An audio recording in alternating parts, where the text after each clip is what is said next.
विश्वस्रं नारदो व्यासं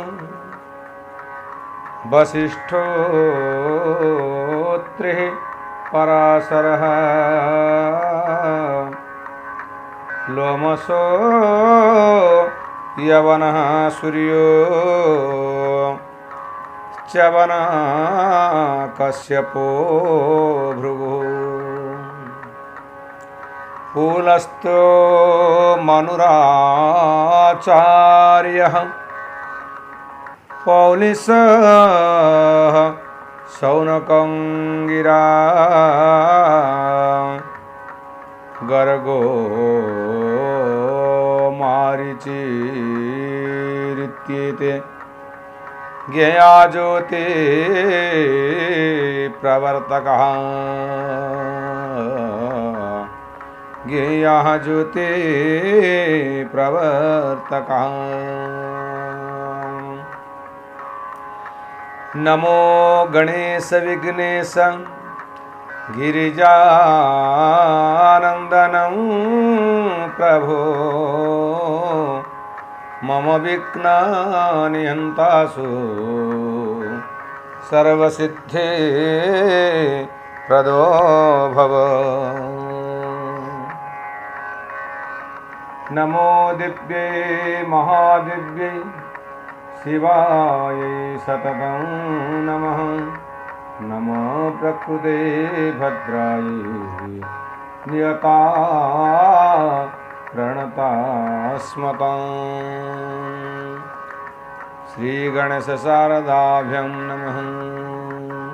श्रीगुरुभ्यो नमः।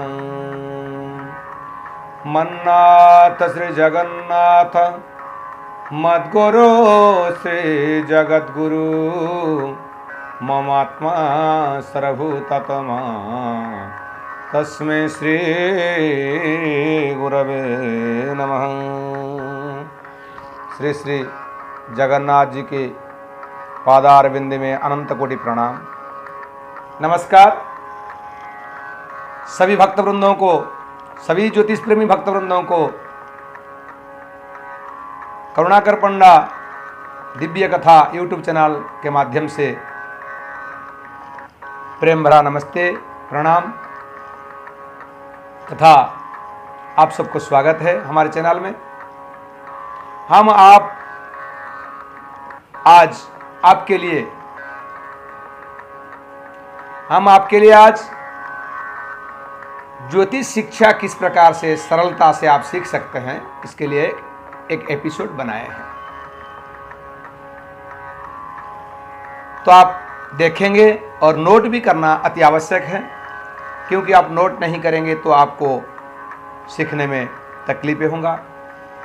अगर आपके पास में भृगु संहिता फलित प्रकाश है तो आप हमारा यूट्यूब चैनल को देखेंगे और उस पुस्तक को फॉलो करेंगे तो आप सीधे प्रकार से सरलता से आप ज्योतिष शिक्षा कर पाएंगे। तो पहले हम आपको ज्योतिष शिक्षा में सर्वप्रथम दो पक्ष के बारे में बताते हैं। एक महीना में दो पक्ष होता है ज्योतिष शास्त्र में। प्रथम शुक्ल पक्ष से गिनती प्रारंभ होती है। जैसे शुक्ल पक्ष का प्रतिपदा से लेकर पूर्णिमा तक उसको शुक्ल पक्ष कहा जाता है। उसके बाद पूर्णिमा के दूसरा दिन जो कृष्ण पक्ष का पहले दिन प्रतिपदा जिसे कहते हैं, प्रतिपदा पूर्णिमा के बाद प्रतिपदा से लेकर अमावस्या तक इसे कृष्ण पक्ष कहा जाता है।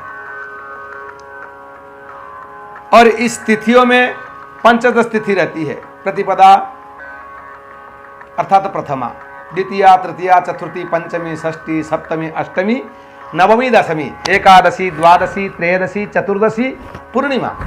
उसके बाद फिर से प्रतिपदा, द्वितीया, तृतीया, चतुर्थी, पंचमी, षष्ठी, सप्तमी, अष्टमी, नवमी, दशमी, एकादशी, द्वादशी, त्रयोदशी, चतुर्दशी, अमावस्या। ये कृष्ण पक्ष है। परंतु इन तिथियों का भी कोई स्वामी है। स्वामी की आवश्यकता किस लिए है? क्योंकि तिथि का जो स्वभाव आचरण और स्वामियों के आचरण से ही मिला जुला रहता है, उसी से फलित होता है। जिसका जैसा स्वभाव रहता है उसका वैसा ही प्रभाव दिखाता है। इसीलिए तिथियों का स्वामी के बारे में जानना अति आवश्यक है। हम आगे जाएंगे, आपको तिथियों के बारे में इस पुस्तक से आपको पिक्चर के माध्यम से आपको दिखाएंगे। हर हर महादेव। तब तक वेट कीजिए आप। हम जो कहते थे कि प्रतिपदा से लेकर पंचदशी तिथि तक इनके स्वामियों के बारे में जानकारी जान लेना चाहिए, यह अति आवश्यक है। क्यों? क्योंकि इनके स्वामियों से ही इनका स्वभाव और प्रभाव, पहले इनका स्वामियों का प्रभाव स्वभाव जानना चाहिए। जो जैसा रहेगा उनका वैसा ही स्वभाव रहेगा। मान लीजिए अग्नि का गर्म स्वभाव है और चंद्र का शीतल स्वभाव है, तो उसी से ही उनका प्रभाव भी रहेगा। तो हम ये कहते हैं कि देखिए कि प्रतिपदा तिथि के स्वामी अग्नि हैं, द्वितीय का ब्रह्मा है, तृतीया के गौरी हैं, चतुर्थी के गणेश जी हैं, पंचमी के शेषनाग, षष्ठी के कार्तिकेय, सप्तमी के सूर्य, अष्टमी के शिव, नवमी के दुर्गा, दशमी के काल, एकादशी के विश्वदेवा, द्वादशी के विष्णु, त्रयोदशी के कामदेव, चतुर्दशी के शिव, पूर्णमासी के चंद्रमा तथा अमावस्या के पितर लोग हैं। पितर तिथियों के शुभाशुभ का ज्ञान प्राप्त करने के लिए आपको तिथियों का स्वामी के बारे में जानकारी लेना अति आवश्यक है। अब मैं फिर से दोहराता हूं, आप लिखिए। प्रतिपदा तिथि के स्वामी अग्नि, द्वितीया के ब्रह्मा, तृतीया के गौरी, चतुर्थी के गणेश, पंचमी के शेषनाग, षष्ठी के कार्तिकेय, सप्तमी के सूर्य, अष्टमी के शिव, नवमी के दुर्गा, दशमी के काल, एकादशी के विश्वदेवा, द्वादशी के विष्णु, त्रयोदशी के कामदेव, चतुर्दशी के शिव, पूर्णमासी के चंद्रमा तथा अमावस्या के पितर हैं।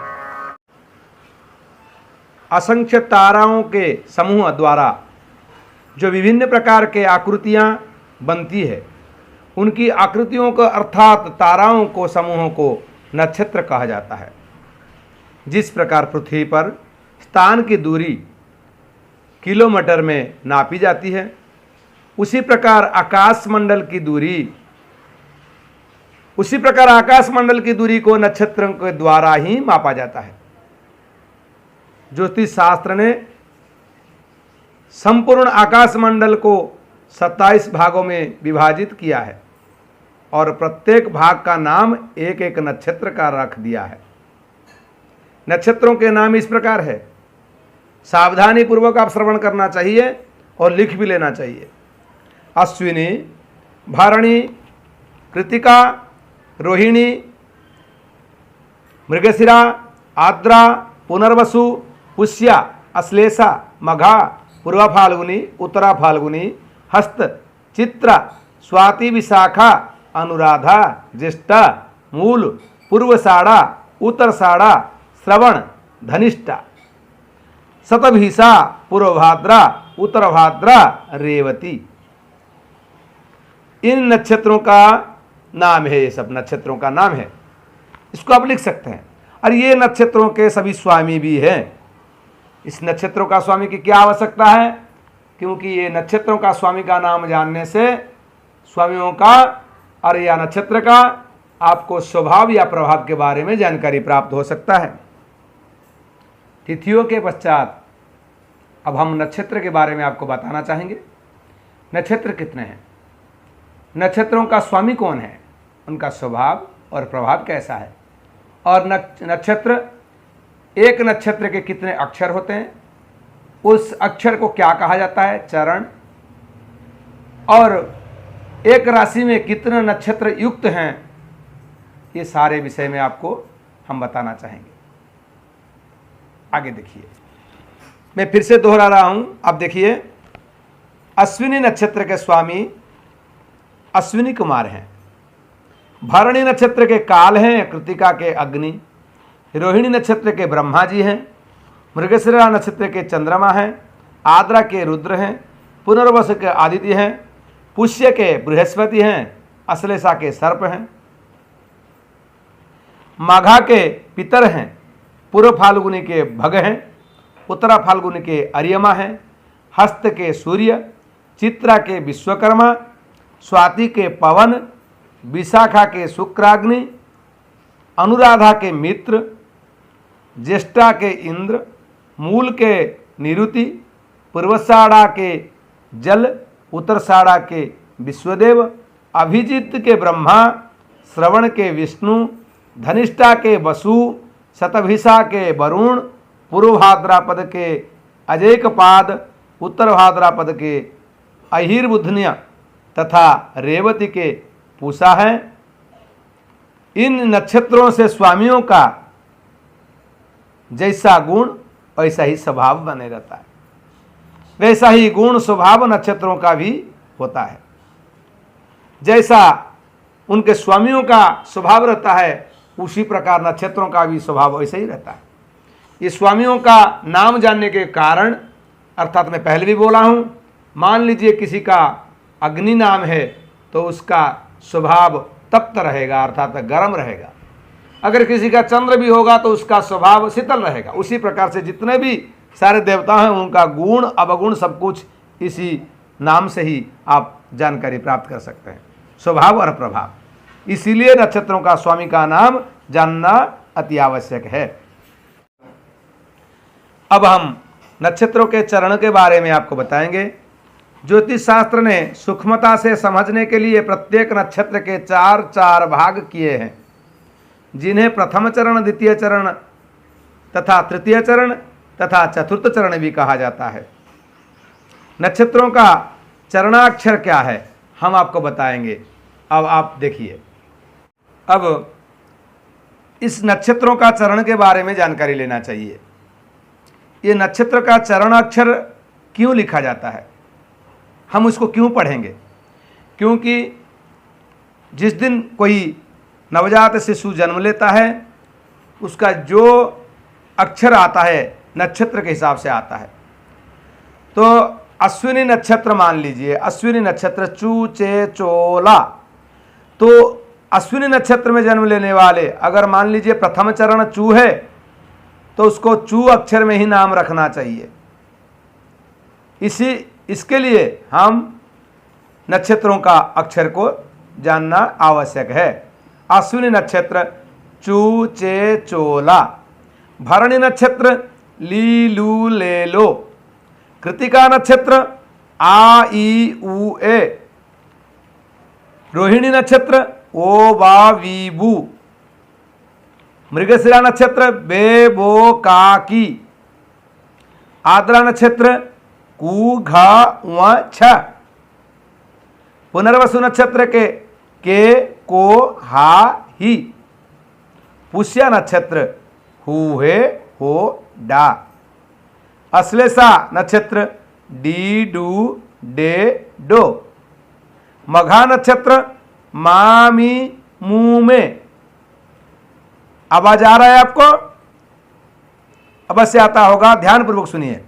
पूर्वा फाल्गुनी के मोटा टी टू, उत्तरा फाल्गुनी के टेटो पापी, हस्त पूषणाठ, चित्रा पे पो रारी, स्वाति रूरे रोता, विशाखा ती तू ते तो, अनुराधा नानी नूने, ज्येष्ठा नो या ई यू, मूल ये यो भाभी, पूर्वषाढ़ा भू धा फाड़ा, उत्तरषाढ़ा भे भो जाजी, अभिजित जूजे जो खा, श्रवण खी खू खे खो, धनिष्ठा गागी गूगे, शतभिषा गो सा शीशु, पूर्वभाद्रापद शेषो दादी, उत्तर भाद्रापद दूथा झांच, रेवती दे दो चाचो। इस प्रकार के अक्षर संख्या है नक्षत्रों का। अब कोई आप पंचांग देखेंगे, जिस दिन अगर कोई बच्चा जन्म लेता है उनका कौन सा नक्षत्र है, उनका नक्षत्र का क्या चरण है, कौन सा चरण नक्षत्र ये है, मान लीजिए नक्षत्र का तीसरा चरण, दूसरा चरण, प्रथम चरण, जो भी होगा आपको मालूम पड़ेगा। अब आपको नक्षत्रों का अक्षर संख्या तथा चरण के बारे में पता चल गया होगा। आप अवश्य शिक्षा प्राप्त भी किए होंगे।